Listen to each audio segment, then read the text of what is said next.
Olá pessoal, tudo bem? Esse é o nosso quinto vídeo acerca do reino de Deus. E nós estávamos falando no vídeo anterior sobre a teocracia, anunciada por João Batista, que foi o precursor de Jesus, a teocracia e a esperança de Israel na revelação do Messias. Lembrando que sempre os judeus, os israelitas na época de Jesus estavam esperando um Messias político, governante, que restabeleceria naquela época o governo Davi com um trono, um governo, tiraria eles do jugo romano. E agora nós vamos continuar falando sobre essa teocracia, esse governo de Deus ao longo da história do povo de Deus, do povo de Israel, do povo agora do Novo Testamento, a teocracia anunciada por Cristo. Todas essas referências com relação ao reino de Deus, como a gente está falando, que é a nossa grande temática, e com ênfase, é claro, de forma escatológica, que é a doutrina que ensina acerca das últimas coisas, dos eventos que ainda estão por vir, tá bom? Vamos lá então, se você ainda não segue nosso canal, siga aqui, dê um joinha, aperta no sininho para receber as nossas recomendações e siga-nos nas redes sociais, no link que tem aqui no YouTube. Esperamos vocês junto conosco nessa jornada, luz da palavra de Deus. Como é que era então a teocracia, o governo de Deus? Cracia, governo, teos, Deus. O governo de Deus anunciado por Cristo, e qual a relação dela com o reino de Deus e com os eventos proféticos no futuro? E a resposta é que Jesus Cristo, tanto em seu próprio ministério público, ou seja, ministério diante das pessoas, quanto no ministério particular, de maior intimidade com seus discípulos, ele anunciava que o reino teocrático de Deus estava próximo. Várias vezes ele falou isso, após esse término do ministério do precursor, que foi João Batista, e nós sabemos que ele morreu nas mãos ali do rei Herodes, porque foi confrontado profeticamente pelo seu pecado de se envolver ali com a sua sobrinha, com a sua cunhada. Após a morte de João Batista, o Senhor Jesus iniciou então o ministério público com a proclamação desse reino tremendo que é o reino de Deus. Ele dizia, Jesus em Mateus 4,17, arrependei-vos porque está próximo o reino dos céus. E quando ele enviou os 12, Jesus ordenou que esses 12 que foram enviados pregassem que está próximo o reino dos céus, conforme nos relata o evangelista Mateus, no capítulo 10, versículo 7.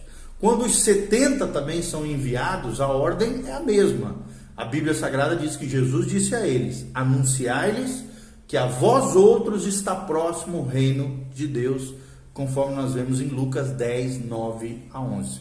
Ou seja, a esses mensageiros do Evangelho do Reino, a palavra é dita claramente, bem-aventurados os olhos que veem as coisas que vós vedes, diz o Senhor Jesus, pois eu vos afirmo que muitos profetas e reis quiseram ver o que vocês estão vendo e viram, o que vocês estão ouvindo e o que ouvis, e aquilo que não ouviram, conforme diz Lucas 10, 23 a 24.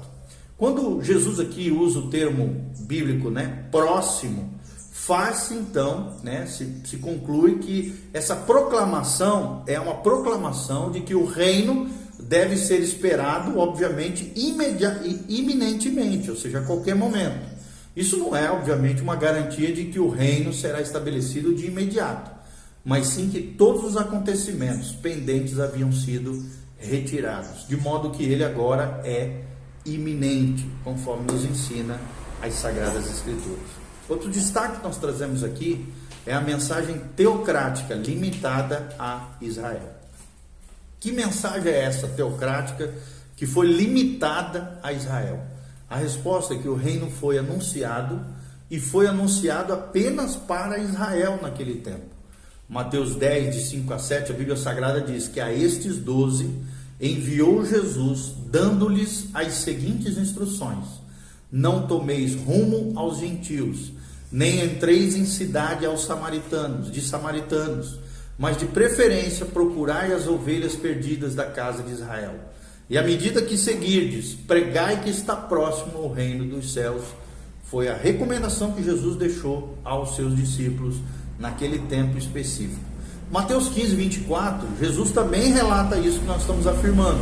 quando ele diz assim: não fui enviado senão as ovelhas perdidas da casa de Israel. Isso aqui é o episódio da mulher Cirofenícia, e ele afirma isso: não fui enviado senão as ovelhas perdidas da casa de Israel. E é por essa razão que Paulo, o apóstolo Paulo, podia dizer que Cristo foi constituído ministro da circuncisão em prol da verdade de Deus, para confirmar as promessas feitas aos nossos pais. Que pais é esse? A descendência de Israel, tá bom? Ou seja, a descendência não, a ascendência e a descendência também ao povo de Israel, é o que Paulo está falando em Romanos 15, versículo 8.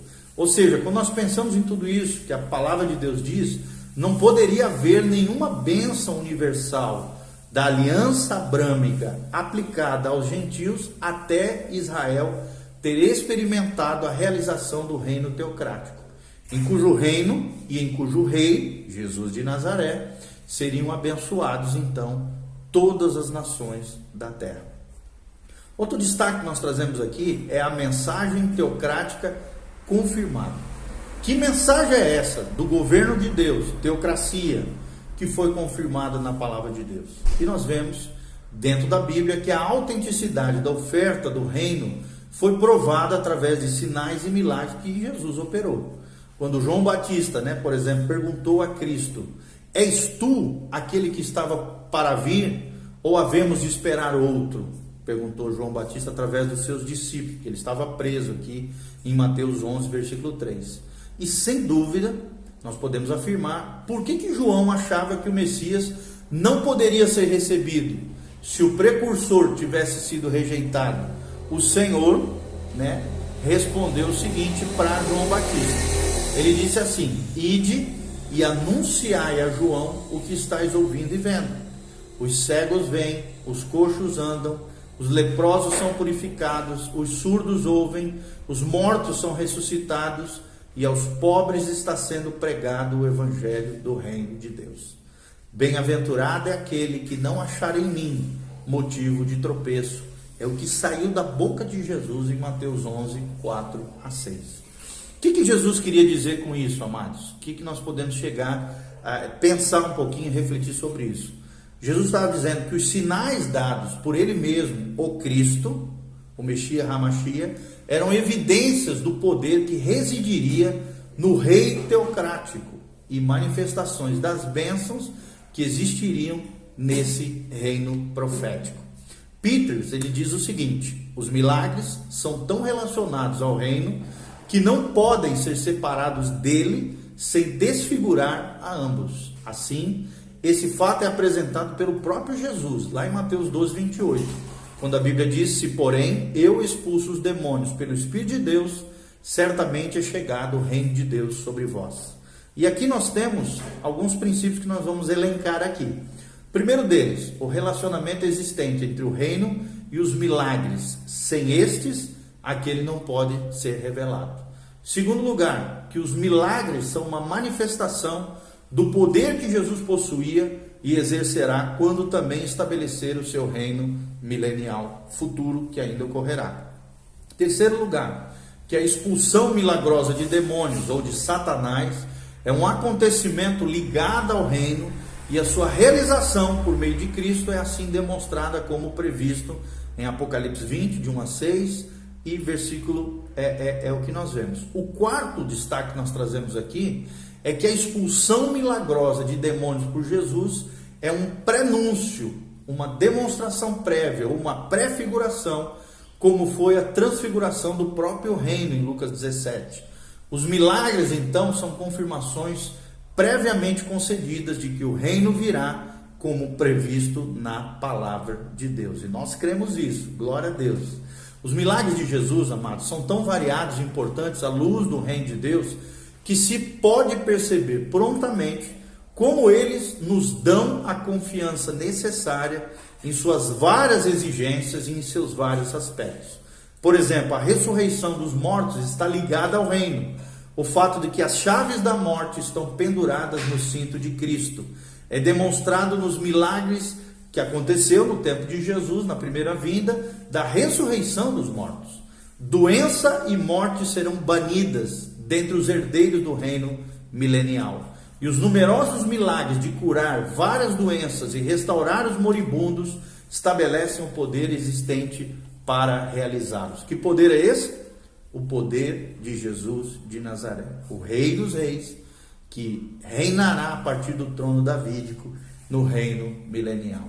A plena também perfeição do corpo, de Jesus aqui será desfrutada no reino. E isso é previsto pela eliminação da cegueira, da paralisia, da surdez, da mudez, de ser muda aqui, da fome também, da sede, do jejum, que são substituídos pela abundância que ocorrerá no reino milenial. Os milagres da alimentação de milhares comprovam o poder previsto que os realizará na época do milênio. O mundo natural estará completamente, prestem atenção, sob o controle do Rei dos Reis, do Messias nesse reino.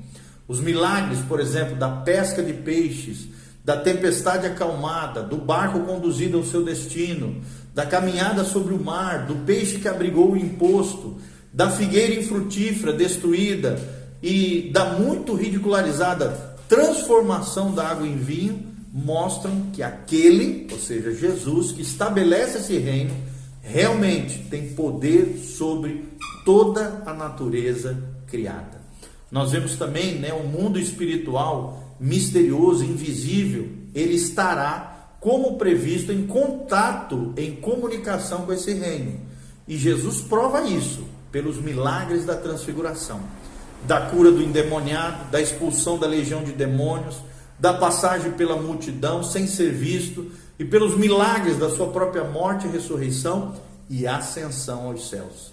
Então, realmente, amados, não há quase nenhuma característica desse reino previsto que será instituído por obra especial do divino, que também não nos tenha sido confirmada por alguns vilumbres, flashes aqui do poder que as realizará e que foi, nós sabemos, relatado nos 4 evangelhos e por toda a Bíblia Sagrada. O reino, ou seja, o fim, o telos aqui de Deus, tem como propósito desfazer a maldição do homem, da natureza, e conceder as bênçãos mais extraordinárias ao homem e à natureza renovada. Tudo isso, porém, será feito por aquele, Jesus de Nazaré, que dizem as Escrituras, que os profetas do Antigo Testamento mencionaram. E esse exercerá poder sobrenatural para realizá-lo.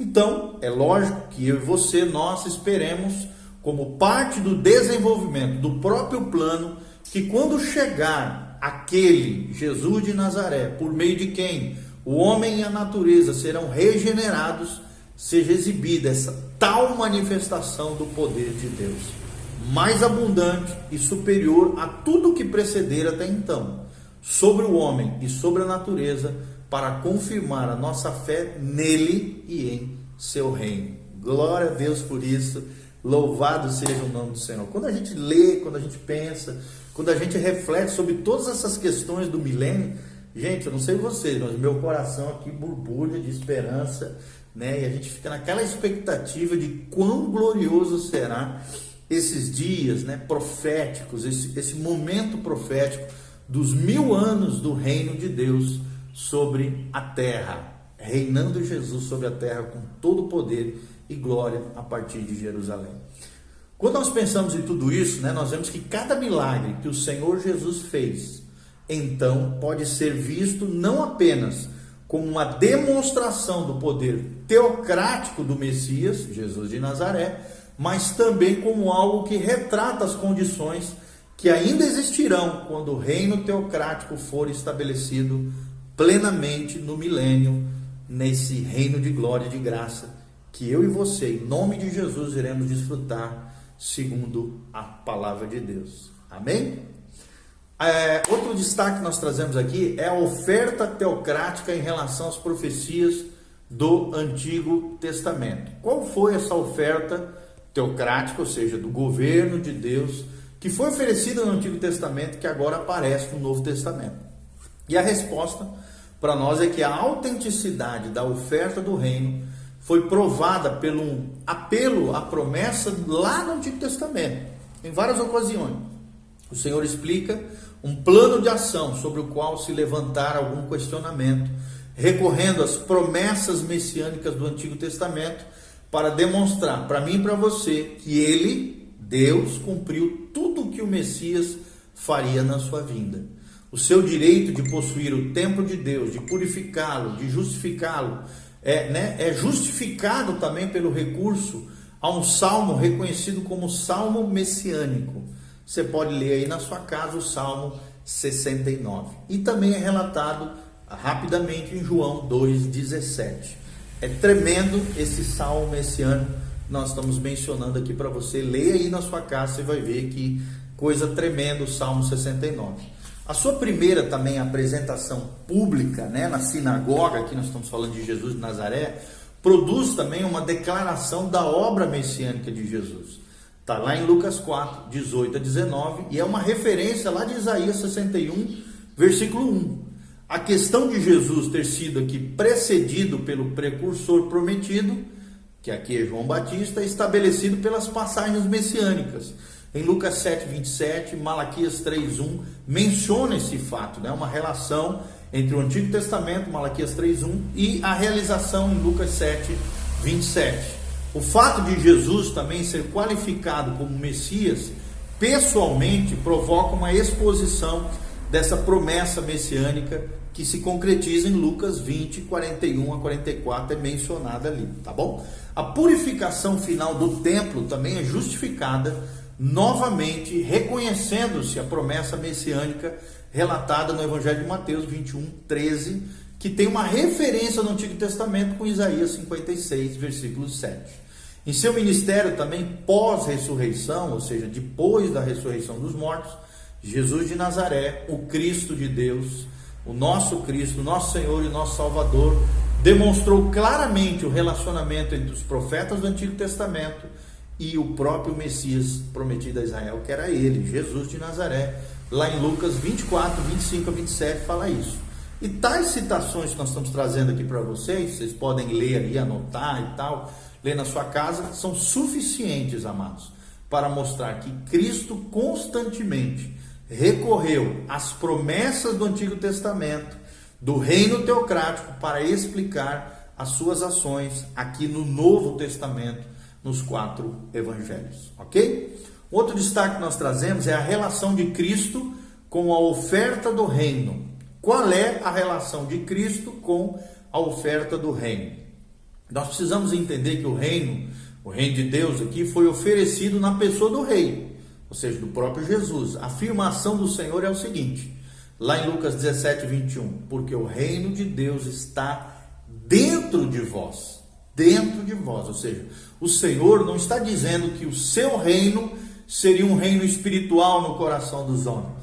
Isso contraria todo o teor da palavra de Deus. Ele está afirmando que o reino pelo qual eles esperavam já estava próximo na pessoa do rei, ou seja, o rei legítimo estava presente ali, Jesus de Nazaré, e bastava apenas arrependimento interior aqui por parte da nação e a aceitação de Cristo como o Messias teocrático de Deus, do governo de Deus sobre a terra. Essa é a relação de Cristo com a oferta do reino.